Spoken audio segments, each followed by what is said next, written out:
Welcome to this edition of On Politics. I'm Dr. Eric Morrow at Tarleton State University, and we want to welcome you to this week's edition of the show. I want to remind you that in addition to listening to us right here on KTRL 90.5 FM at noon each Sunday, you can also listen online. That's at tarletonradio.com while the show is airing. Or you can also listen after the show on SoundCloud or download where you get your podcast.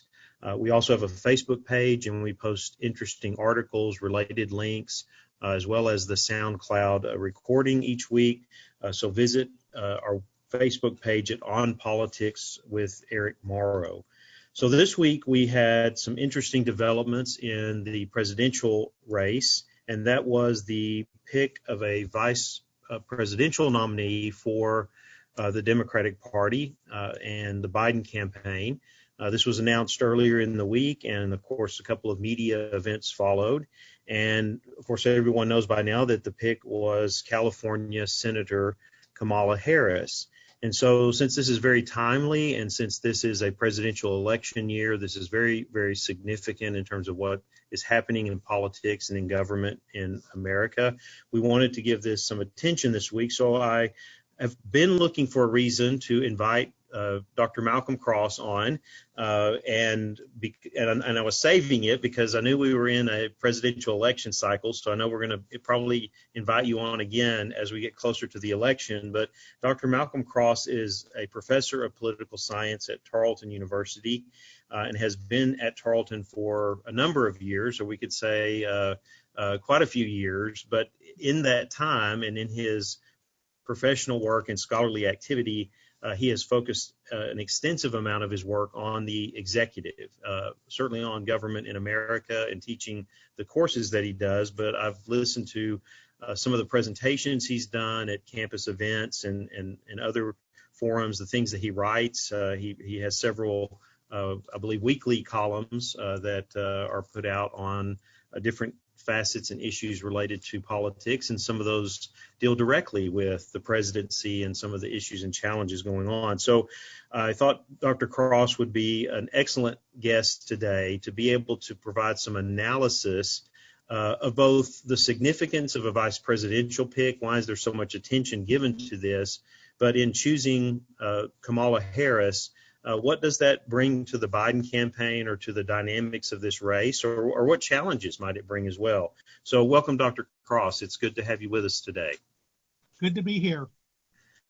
Well, first of all, let's just start, and our listening audience varies, but I always try to give some background here, just as we do in the classroom and working with our students to give them some historical perspective. But just, briefly, what is the significance of a vice presidential pick? Why is so much attention and time given to this? And as we can see, in a way, kind of a measured approach in just announcing and staging and all of these things. But what is that significance of this pick?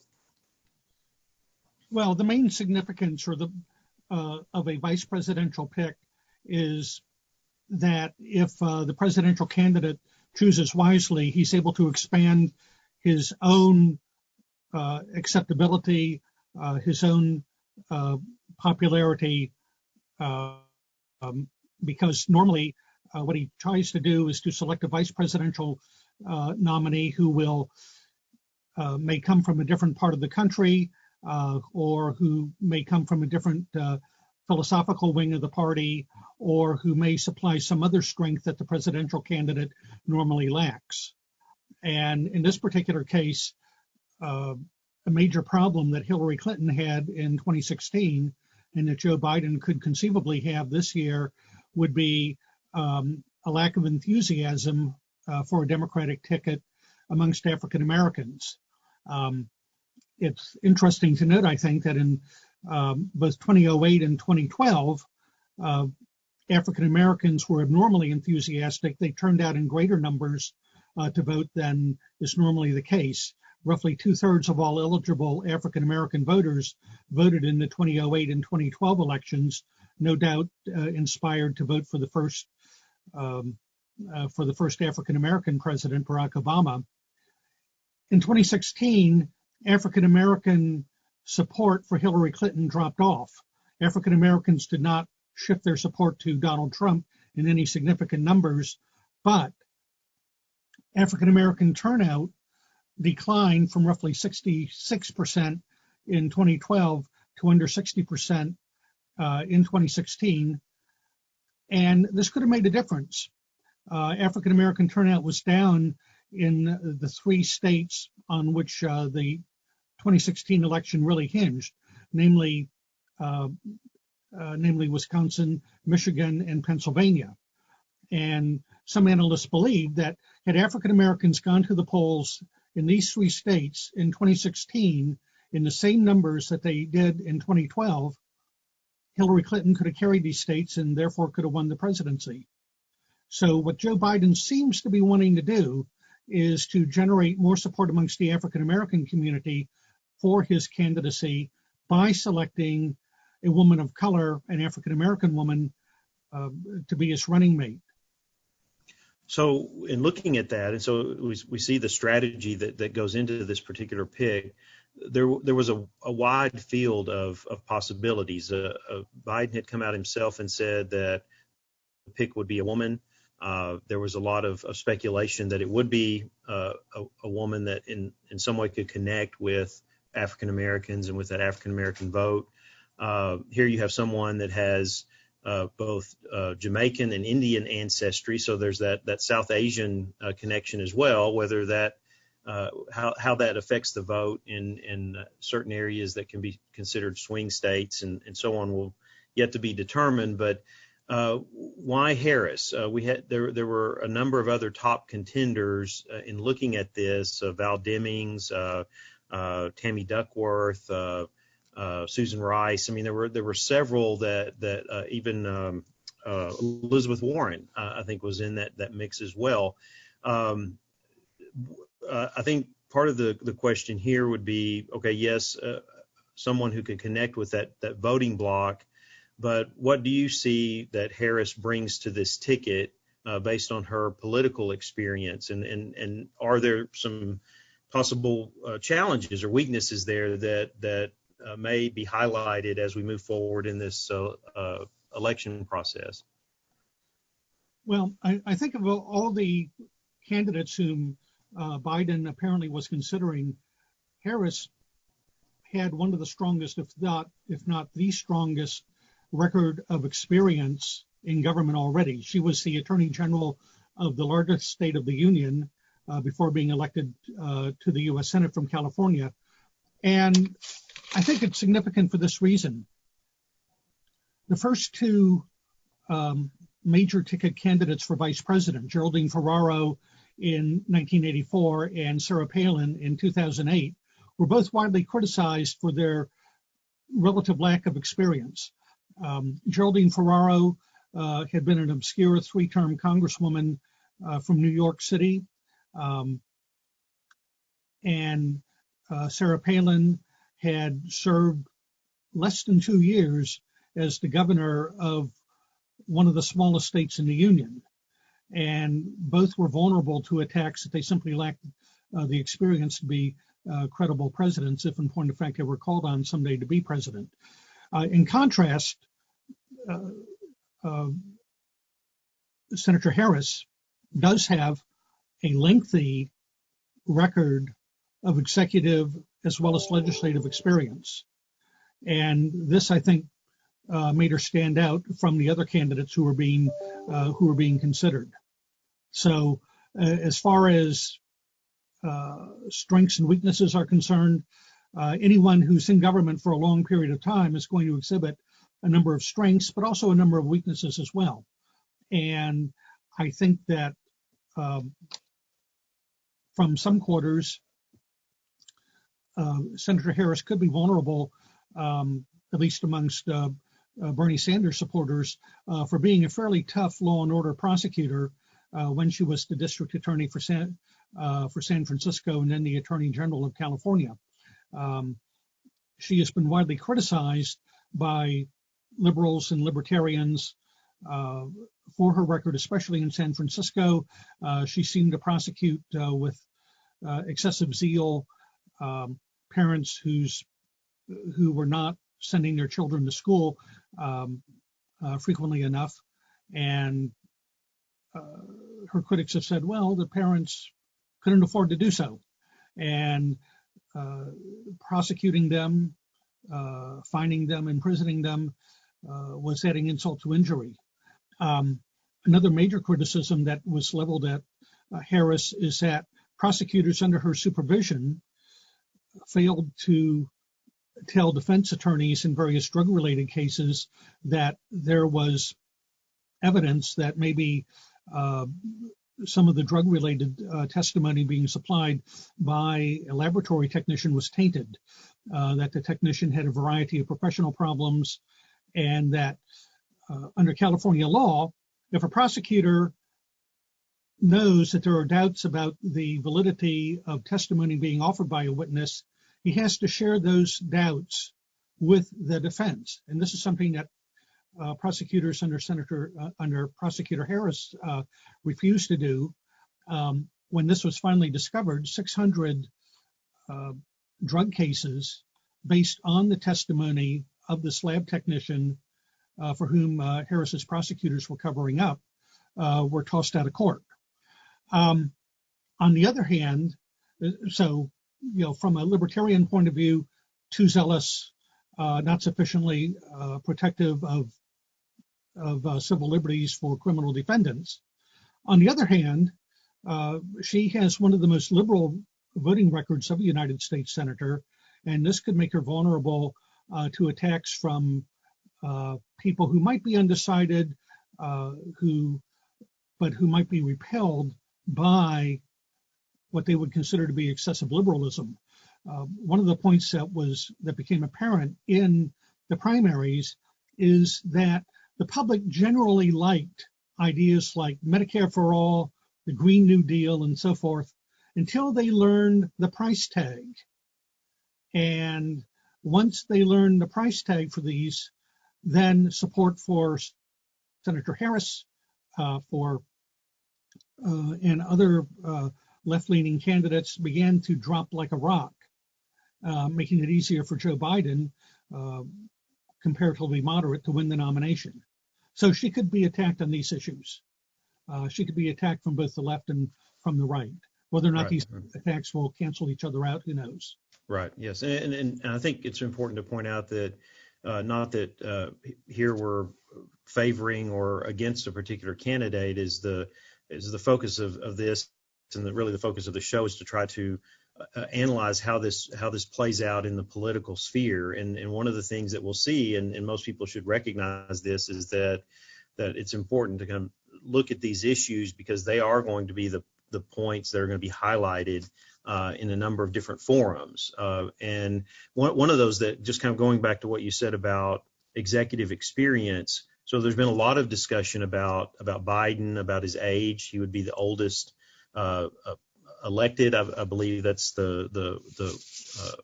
what I've seen in terms of how this has all been discussed and looking at it historically. So health concerns have been raised as well. Could he complete a term and all that? Similar discussions have gone on in the past with other candidates, but you're also looking at a person who at any moment may have to step into that office. And do you see any, based on executive experience and seeing what she's done, do you see that as something that will come out in the debates or in these campaigns as we move toward the election, that of trying in some way to say, okay, well, she's just not ready to assume an office like that? It's possible that she may be attacked on that basis, but I don't think those attacks would really wash. And Joe Biden himself has indicated that one of the reasons why he selected her is because she does have this executive experience, that she would presumably be as ready as anyone can to step into the presidency should, God forbid, something happen to Biden. As I say, she has this very strong executive background, and any attacks on her executive experience, I think, are going to be ineffective and without any degree of credibility.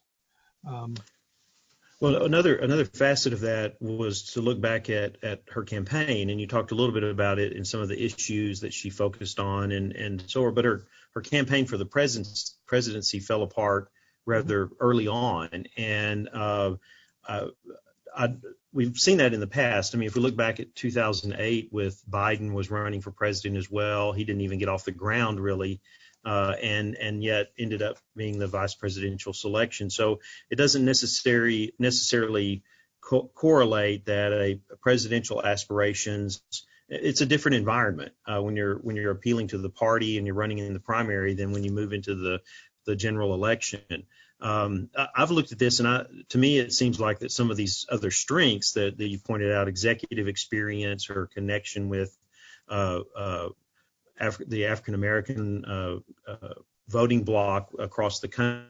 If you look at the support Biden has already had there through the primary process, I really don't see that they correlate. I didn't know if you had any perspective on that, or if you saw any concerns that may actually come out in this campaign process that would focus on her, the challenge that she had running as a presidential candidate versus now running as the VP nominee. Well, I think that if you, first of all, look at her presidential campaign, you're right. It fell apart very, very quickly. And I think much of it was due to the fact that she simply wasn't ready for prime time back then. Her grasp on the issues, aside from being too liberal from the point of view of many moderates and definitely from the point of view of many conservatives, was very, very shaky. Her discussions of Medicare for All indicated she didn't really know what she was talking about yet. She had not really thought through the issues. One hopes for her sake that she's had a lot more time to study the issues and is better prepared for them. But in reality, most people are going to vote for president and not for vice president. And there have been a record of relatively inept vice presidential candidates in the past, sometimes on the Republican side, sometimes on the Democratic side, but they really haven't affected the outcome of the election. One thinks of Spiro Agnew, Dan Quayle, Sarah Palin.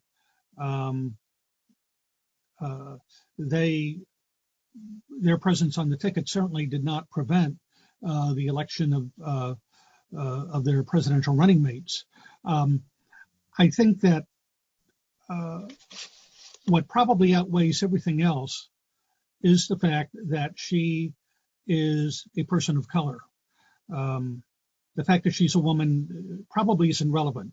It's interesting to note that the three previous tickets on which there was a woman presidential or vice presidential candidate all lost.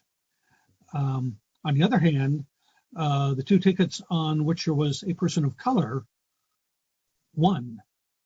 And getting back to a point that I made a little bit earlier, the main strength that she's going to bring is not what she says in debates or how she campaigns, but the fact that she is a person of color who will gin up enough enthusiasm amongst African Americans to increase the chances of Joe Biden crossing the finish line ahead of Donald Trump.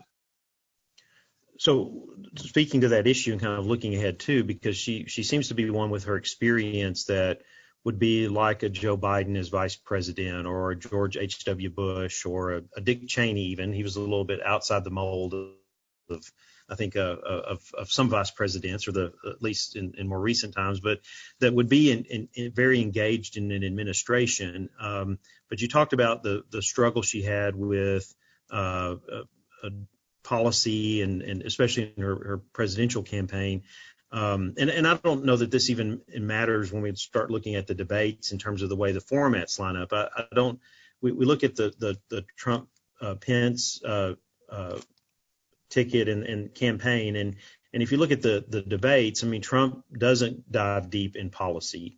You have Biden, who dives deep to the point that people get glazed over and lose interest, because he can go into some issues very, very significantly.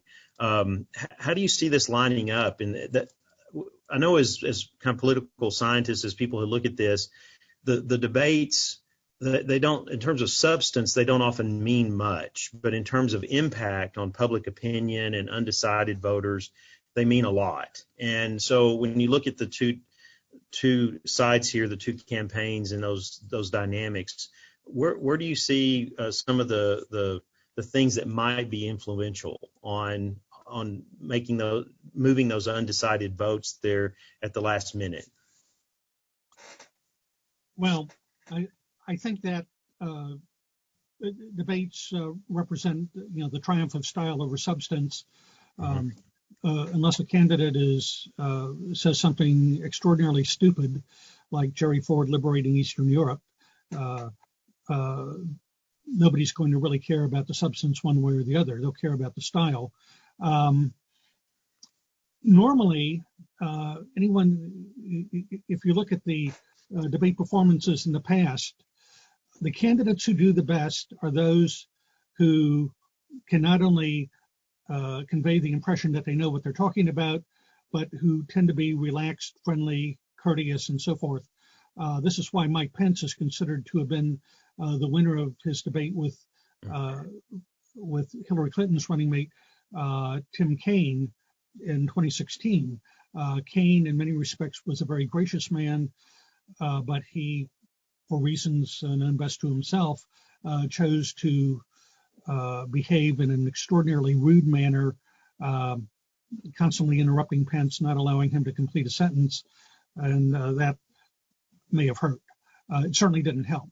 On the other hand, although the major exception to this rule would, of course, be Donald Trump's conduct in the 2016 debates. He exhibited none of the traditionally acceptable behavior patterns in those debates, but it worked for him because his supporters really loved it. They really ate it up. I think that in 2020, Donald Trump will make his supporters more enthusiastic for him by repeating the same rude, obnoxious behavior patterns that made him so popular with the supporters in 2016. And this is going to be a major problem for Joe Biden. On the other hand, there's still this prejudice against rude, pushy women. And Senator Harris is going to have to walk a very fine line between in terms of her conduct. She will need to be the relaxed, friendly, courteous, knowledgeable debater who's nonetheless able to score points against Mike Pence, who's able to point out whatever inconsistencies or inaccuracies Mike Pence may be guilty of. So it's a complex matter. Yeah, it's going to be. I think it's going to be interesting how it really lines up and how that plays out. And of course, as we know, many people will be decided and may already have cast their votes by the time that those debates air. And so it'll be interesting to see how that swings things one way or another. If I could, and I might sure add that most public opinion polls show that debates are more likely to support and reinforce existing views than to change views. Now, in a very, very close election, and this election could tighten up, the shift of a few thousand voters one way or the other on the basis of debates could make a difference. Yes, definitely. Well, so bringing that kind of home to Texas and looking at it, because Texas is now, based on current polls, is in play, and some would say, and I've always, when I've done a few outside interviews on this on some radio stations and so on, I've said we've got to be careful here because Texas is very different from, say, Ohio. With Ohio having 3 major metropolitan areas, Texas has a handful of major metropolitan areas, but it also has that middle level of larger cities that often can swing that vote one way or another, depending on where they are in the state and how they trend.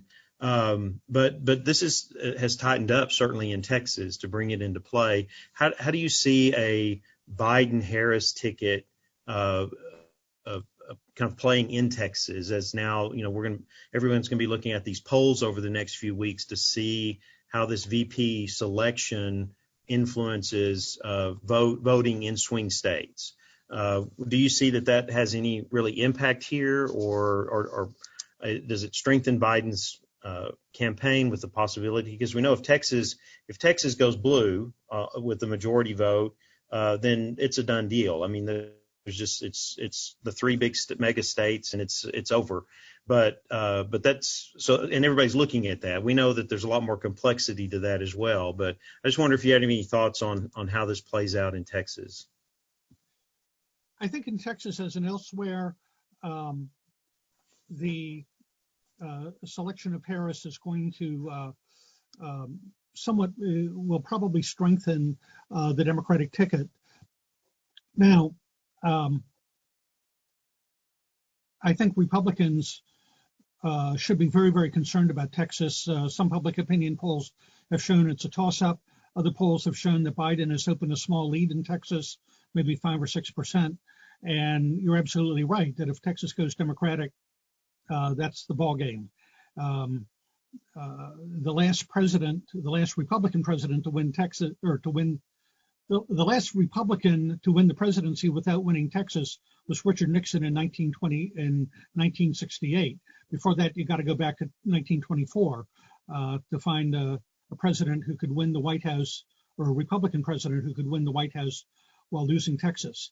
I think that the impact that Harris will have is, again, to generate more enthusiasm amongst African American voters, to inspire African American voters to turn out in greater levels than they did in 2016, and in a very closely balanced race, as the race between Trump and Biden seems to be in Texas.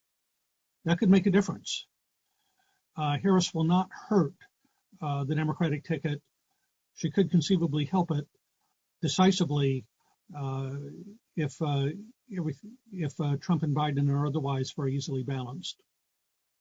One final question. I appreciate you again being with us today to discuss this kind of critical stage in this election process. So within 24 hours of choosing Harris, the Biden campaign raised $26 million, which was a record in terms of a 24-hour fundraising opportunity, post a selection like this. Of course, that could be a sign of the times in terms of, it's in a presidential election year. We know these things get more expensive every cycle, and money becomes even more critical when you're talking about the billion plus that is spent on campaigns that may actually drop because of public events may be more challenging to do this time. But of course, that means more TV and radio advertising and so forth, which is expensive. What do you see there in terms of resources and that kind of fundraising that quickly?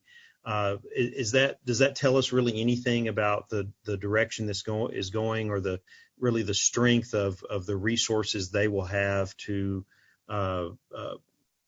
play in this over against the Trump campaign? I think it's an ominous sign for the Republicans. Up until the rise of Bill Clinton, Republicans always had more resources than Democrats, and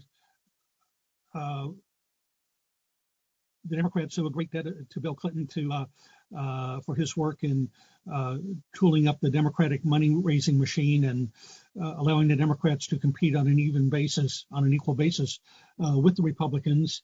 I think the fact that the Democrats were able to raise so much money in a 24-hour period, I think is a tribute partly to the Clinton-era innovations, partly to innovations brought about by Barack Obama, partly to excitement over Senator Harris being on the Democratic ticket, and partly over the Democrats' devout determination to reclaim the White House.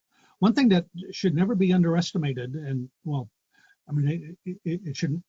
that ought to be kept in mind, and probably not overestimated, I should have said overestimated, is the fact that the Democrats, to a much greater extent in confronting Donald Trump than in confronting, say, Ronald Reagan, have been much more determined, because Hillary Clinton did win the popular vote in 2016. And for that reason, the Democrats have felt a special grievance against Donald Trump that they did not feel against Ronald Reagan or George H.W. Bush. And I think that this special grievance is probably contributing a lot to the success of Democrats in raising funds during this period of time. Well, I want to thank you for your insights and analysis today. I know that'll help our viewers kind of look at those facets of this as we move forward with this these campaigns and move toward the election less than 100 days. And I hope also we'll have you back on, because I think this is going to get more interesting the closer that we get, and hopefully some post-election analysis as well. But we've been pleased to be joined by Dr. Malcolm Cross, Professor of Political Science here at Tarleton State, for his insights and offering his knowledge and experience in not only teaching about the executive and about elections and campaigns over the years, but also offering analysis through writing and speaking and different avenues that he's had as a professor here at the university. So thank you again for joining us today. We're going to take a quick break, and we'll be right back for more On Politics.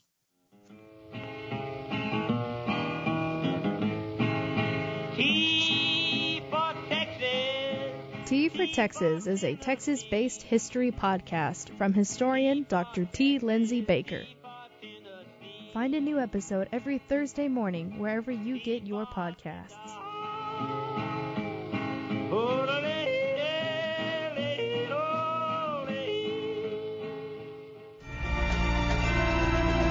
Politics can be confusing, but On Politics with Eric Morrow has your back. Follow the show on Facebook. Search On Politics with Eric Morrow to stay up to date with the show and all the sources to follow right along.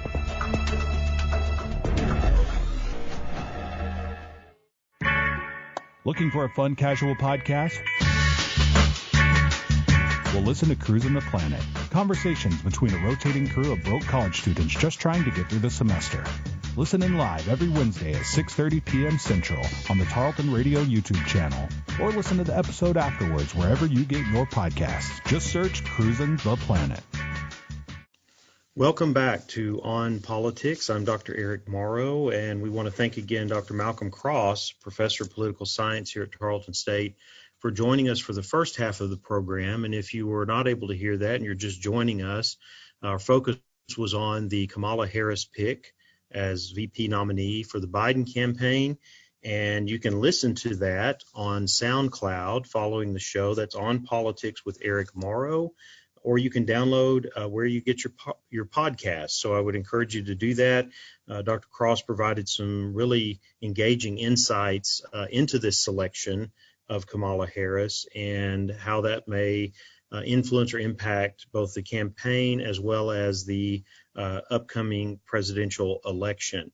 I want to turn now for the second part of the show to focus on some things that I have been researching as well as doing some interviews on this past week. I had the opportunity to appear on KTVT Channel 11 out of Dallas-Fort Worth to talk a little bit about the executive order that President Trump issued the week before this last week, focused on extending unemployment benefits. Also, that executive order addressed student loans. It addressed housing evictions. It addressed a few other things. But one of the things that received attention, especially with the expiration at the end of July of the additional unemployment benefits that were being provided by the federal government, was this focus now on the deadlock in Congress over that extension, as well as trying to come to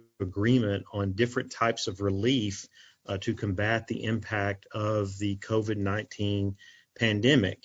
And so we've seen over the past few weeks the struggle for Congress to come together. Of course, I want to remind our viewers that we have a split Congress, the House controlled by the Democrats, the Senate, the majority by the Republicans.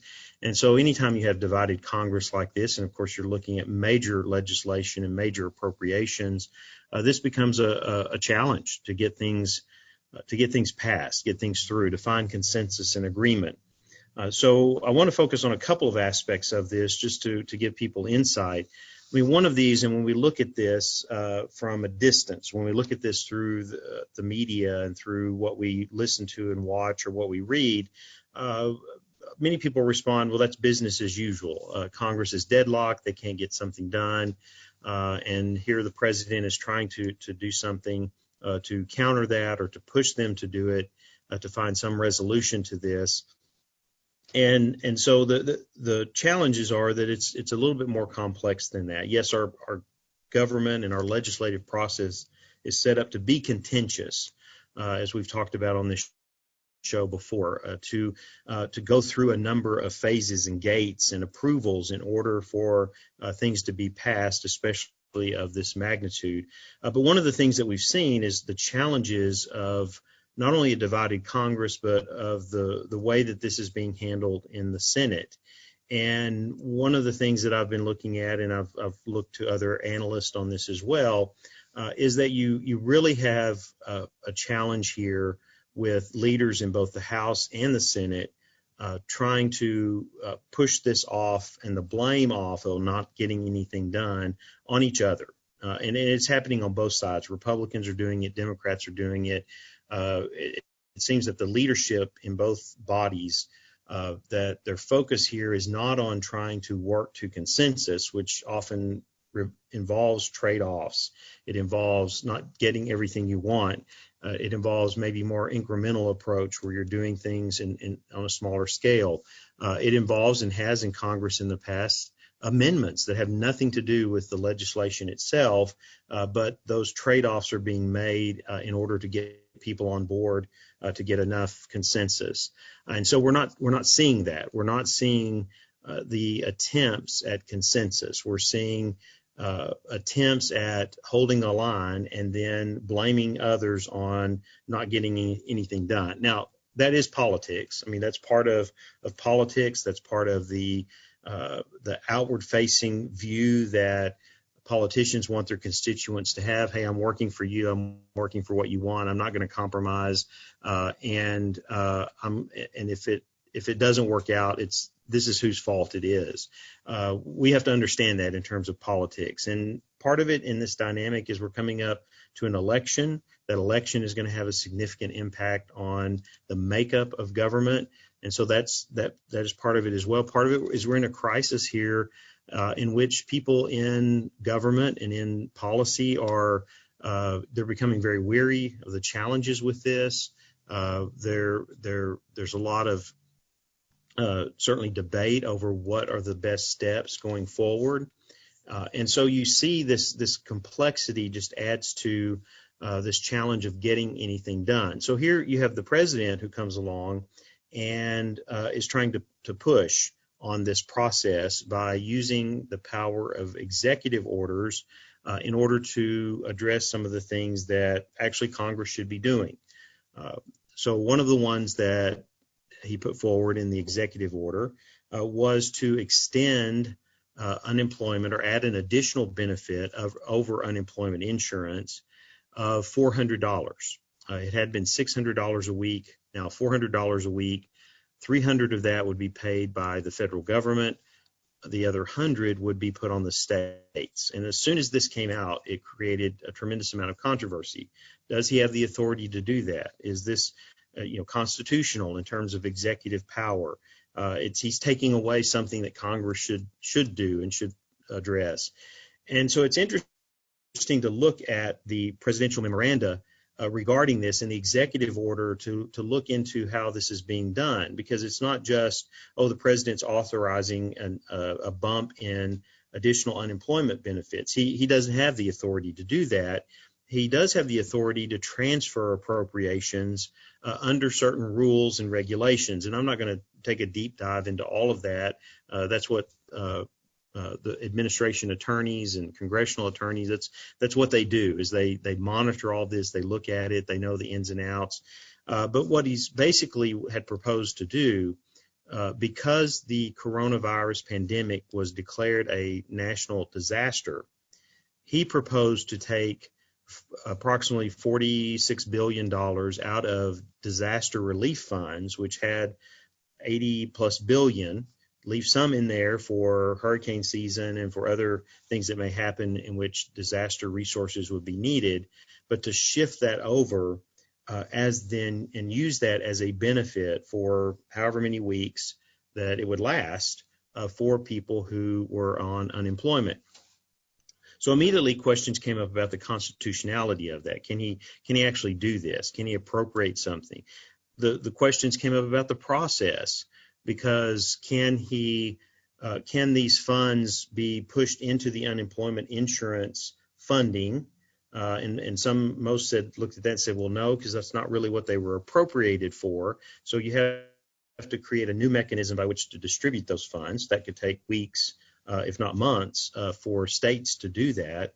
And so then the other focus was on the states who are already dependent on federal dollars through the CARES Act to help cover challenges, expenses, needs that have come up because of the pandemic. But now they're being asked to add $100 per person per week to this to help extend these benefits. And so there was immediately some pushback from states on that, of saying, well, many states, we just can't afford that. Or some saying, well, we just don't know what we can do. We have to look at this and see what mechanisms we have. Can we ask the federal government for additional funding to cover the state portion or not? So this immediately created a number of concerns and challenges where both sides, Democrat and Republicans, White House and Congress, were going back and forth on what was appropriate or what was not appropriate for the president to do, and what could actually be done. In some of the interviews that I gave in looking at this, my focus was on, partly on, that this was something the president was doing, and whether he could get it done or not didn't really matter. He wanted to make the effort, because as we approach the election, he needs wins. He needs some things that will move public opinion polls and support in his direction. He needs to be shown to doing what he can, even if Congress cannot, to serve the people. And it really became a win-win for him.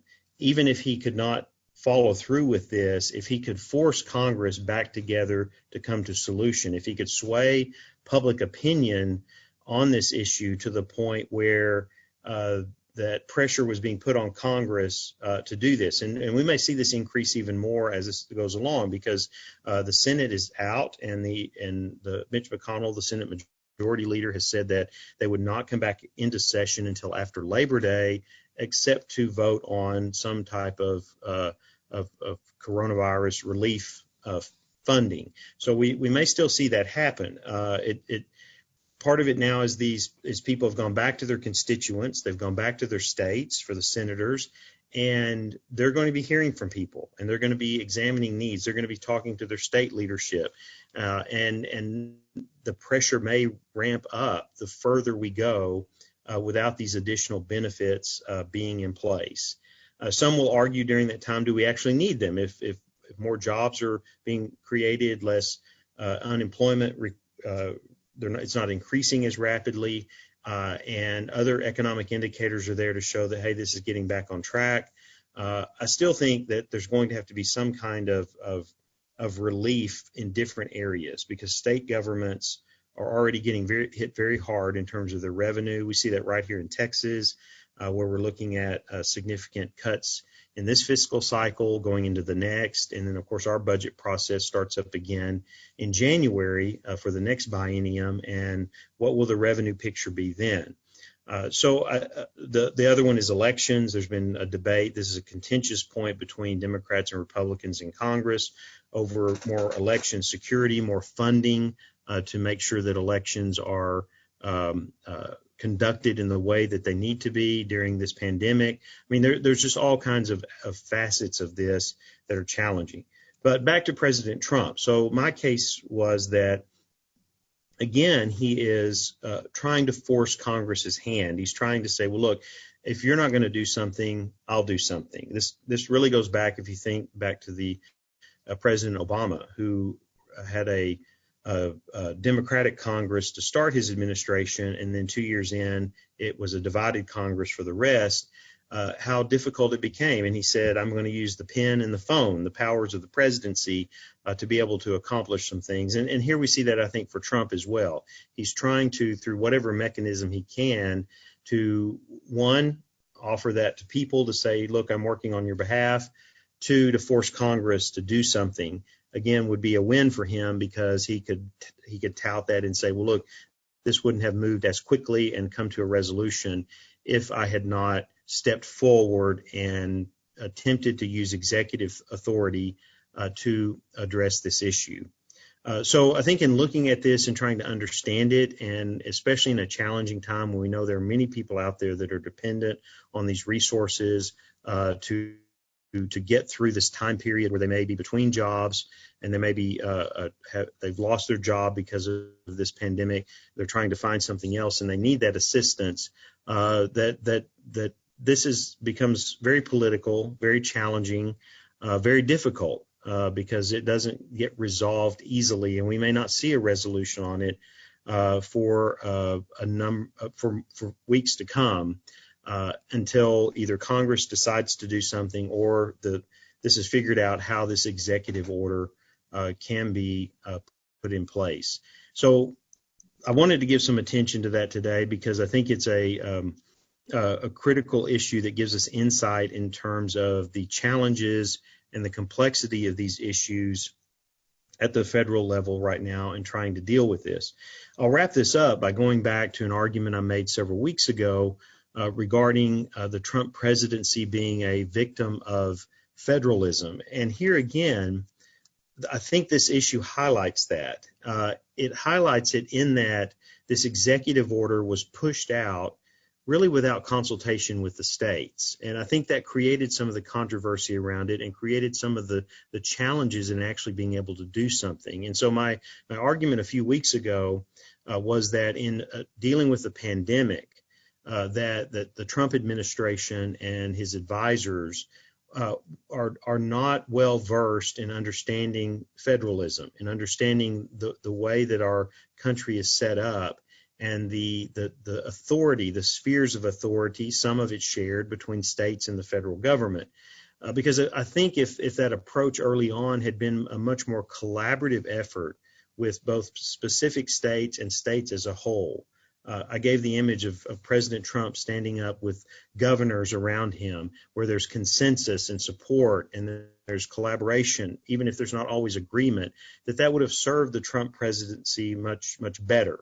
And here we have another example of this in that you have an action on the part of the president that puts something off on the states in a very critical and challenging time, but without any previous consultation, any discussion, anything that would aid his case in being able to do this. It's almost as if acting in terms of the presidency without recognizing that states do have a role here and that their executives, their governors, and their leadership have a role as well. And that can go a long way in terms of both the visibility, the public relations, the collaboration, even public opinion related to the actions of the president when you've got that support at the state level.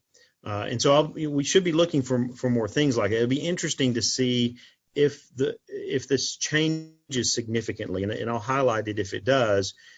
If Joe Biden is elected president in November, will this kind of revert back to, or again, try to find some balance? Not to say that it's always been balanced or that even is at this point, because as I spoke about in that show a few weeks ago, the line of federalism and how it's developed in that relationship has really changed, and more authority has been given to the federal government over time, or at least the role that the federal government has through resources into various programs, laws and so on, and through court cases, through Supreme Court decisions and so forth. So we don't have time here to go back over all that. So I invite you to go on to SoundCloud or where you get your podcast and download that episode. But I just wanted to highlight that I thought this was another example of that challenging relationship. And some of that may come from a lack of executive experience in politics or in governance by President Trump, either at the state or the federal level, which I think most seasoned politicians would have a strong awareness of this, especially as it relates to their own state. They're as a senator or a member of Congress, they are representative, or having been a governor. These are where presidents in the past have come from and have had that experience to kind of know the dynamics of that relationship. And I just have struggled to see that in the Trump presidency. And I think that lack of awareness of that and the lack of the understanding the dynamics of that have really challenged the Trump presidency in this pandemic and on some of these other issues as well. So I want to leave that with you today. I want to thank you for joining us here on KTRL 90.5 FM, where we broadcast most weeks. We've missed a few weeks here recently, but we hope to be back on track on a weekly basis at 12 noon every Sunday, and of course available online at tarletonradio.com. And then, as I've mentioned several times today, after the show, so if you're not able to listen at noon on Sundays, you can download the show on SoundCloud or where you get your podcast. And you can look on SoundCloud for sure. You can see all of the previous shows on a wide range of topics. And we will look forward to, and I mentioned this a couple of weeks ago, I'm planning in the next few weeks as we approach the legislative session here in Texas in January to have some policy experts and analysts on the show to talk about various issues that we may see coming up in that legislative session in addition to the budget. So again, I thank you for joining us this week. We look forward to being with you each week at noon right here on KTRL 90.5 FM. Reach out to me on Facebook and let me know what you think on the show or different segments or issues that we talk about. And I'll look forward to bringing you more engaging issues, looking at the politics, looking at how we govern ourselves, looking at providing you information in these critical areas, both on the local, state, federal, and international level, so that you can be informed and be engaged with these issues. Thank you and have a good week.